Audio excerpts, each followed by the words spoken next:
যদি আজি পড়া নহয় তেন্তে মারি তক্তা বানাই পেলাব। তুই দেখুন ভুল কই আছা। স্যার কইছিল যার পড়া নহব তাক মারি তেতুল মাখা বানাবো। আমার কি হইব রে, কালকে তো বাড়ির চব দরবার যায়া জাম গাছ থেকে পইরা গেছিলাম, তাই জন্য পড়বার পারি নাই। কিন্তু কোনো অসুবিধা নাই রে, মই তো পড়ি আইছো।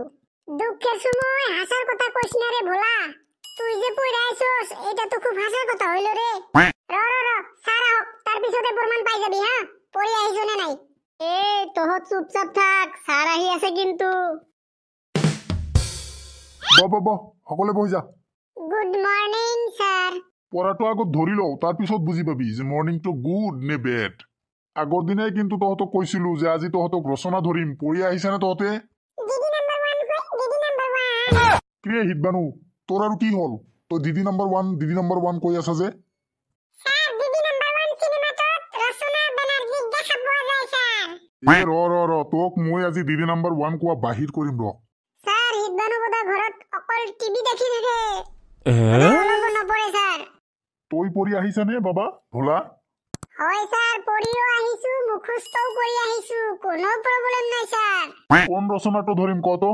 কোনটো তই ভালকে পঢ়ি আহিছা? স্যাৰ আপোনাৰ ইচ্ছা, কোনটো ধৰে ধৰক, মই সকলোবিলাকে পঢ়ি আহিছো স্যার।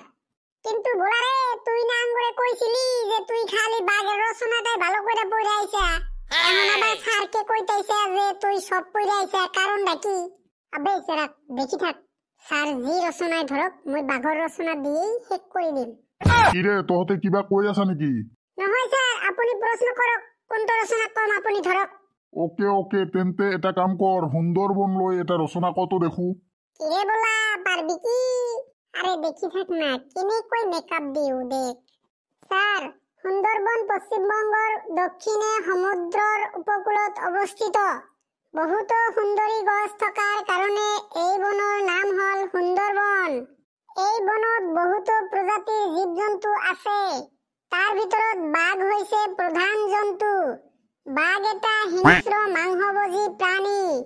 বাঘৰ ডাঙৰ ডাঙৰ নখ, ডাঙৰ ডাঙৰ দাঁত, বাঘৰ শৰীৰত হালধীয়া ৰঙৰ ওপৰত কলা ৰঙৰ ঘূৰণীয়া চাপৰে নোমেৰে ভৰ্তি।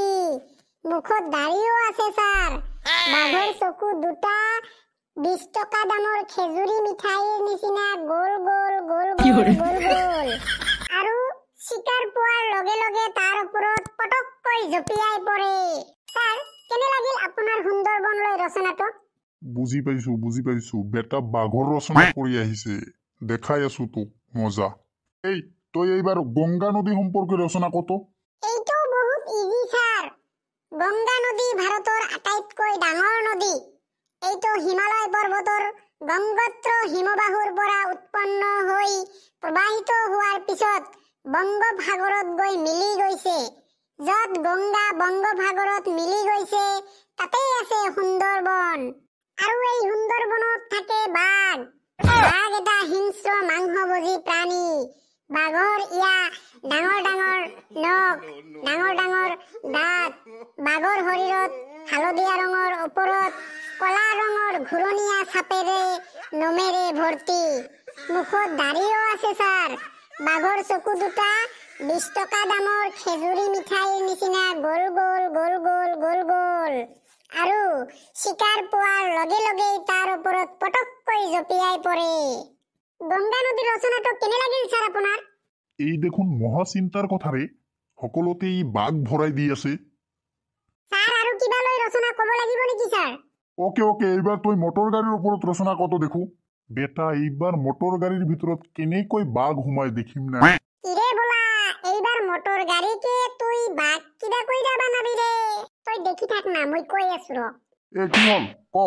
স্যাৰ আধুনিক পৰিবহন ব্যৱস্থা মটৰ গাড়ীৰ ওপৰত নিৰ্ভৰশীল। বৰ্তমান ৰাস্তা ঘাটত যিমান যান বাহন দেখা যায় সকলোৱে মটৰ গাড়ী।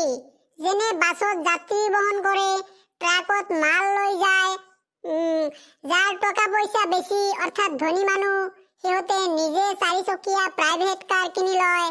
মই ৰাস্তা দি খোজকাঢ়ি যাওঁতে দেখিছো বহুতো মানুহে নিজৰ প্ৰাইভেট গাড়ীৰ পিছফালে গ্লাছৰ ভিতৰ ফালে কাপোৰেৰে নিৰ্মিত খেলনা বাঘ ৰাখে। আৰু এই বাঘ এটা হিংস্ৰ মাংসভোজী প্ৰাণী স্যাৰ। বাঘৰীয়া ডাঙৰ ডাঙৰ নখ, ডাঙৰ ডাঙৰ দাঁত, বাঘৰ শৰীৰত হালধীয়া ৰঙৰ ওপৰত কলা ৰঙৰ ঘূৰণীয়া চাপৰ নমেৰে ভৰ্তি। মুখত দাঢ়িও আছে ছাৰ। বাঘৰ চকু দুটা 20 টকা দামৰ খেজুৰী মিঠাইৰ নিচিনা গোল গোল গোল গোল গোল গোল। আৰু চিকাৰ দেখাৰ লগে লগেই তাৰ ওপৰত পটককৈ জঁপিয়াই পৰে। ছাৰ, কেনে লাগিল মোৰ মটৰ গাড়ীৰ ওপৰত ৰচনাটো? না ইয়াতো সেই বাঘ না বেটা, কোনো ফাল দিয়েতো বন্ধ কৰিব নোৱাৰা হৈছো ৰে। এইবাৰ এনেকুৱা এটা বিষয়ৰ ওপৰত ৰচনা ক'ব দিম, দেখিম বেটা কেনেকে বাঘ লৈ আহে। ছাৰ, কিবা কৈ আছে নেকি ছাৰ? না না না, তোক কিছু কোৱা নাই। তই ৱৰ্ল্ড কাপ ক্ৰিকেট খেলা দেখিছা এইবাৰ? হয় ছাৰ, দেখিছো। প্ৰতিটো মেচে দেখিছো ছাৰ। ওকে তেন্তে এইবাৰ তই ৱৰ্ল্ড কাপ ক্ৰিকেটৰ ওপৰত এটা ৰচনা কত। এইবাৰ মনে হয় ফাইসা গেলি ৰে বলা। বিশ্বকাপ ক্ৰিকেটেৰ মধ্যে তুই বাঘ কিবা কৰে আনবি ৰে বলা। ইয়াত আৰু হাহার কি আছে? দেখ মই ইয়াতো কেনেকে বাঘ লৈ আহো। এ ক স্যার, এইবার ক্রিকেট বিশ্বকাপ ভারতত অনুষ্ঠিত হৈছিল। পৃথিৱীৰ মুঠ 10টা দেশ এই খেলখনত অংশগ্ৰহণ কৰিছিল স্যাৰ। মুঠ 48টা মেচ খেলা হৈছিল। প্ৰত্যেকটো মেচত ষ্টেডিয়ামত যিবিলাকে খেল দেখিব যায়, সিহঁতৰ ভিতৰত বহুতেই শৰীৰত বিভিন্ন ধৰণৰ ৰং সাজি কাচি লৈ খেল দেখিব যায় স্যাৰ। তাৰ ভিতৰত বাংলাদেশৰ এজন ক্ৰিকেট প্ৰেমী মানুহ আছে স্যাৰ। তেওঁ বাংলাদেশৰ খেল হলে প্ৰত্যেকটো মেচতেই বাঘৰ দৰে ৰং মাখি সাজি কাচি বাঘৰ নিচিনা হৈ ষ্টেডিয়ামত খেল দেখিব আহে। আৰু এই বাঘ হল এটা হিংস্ৰ মাংসভোজী প্ৰাণী।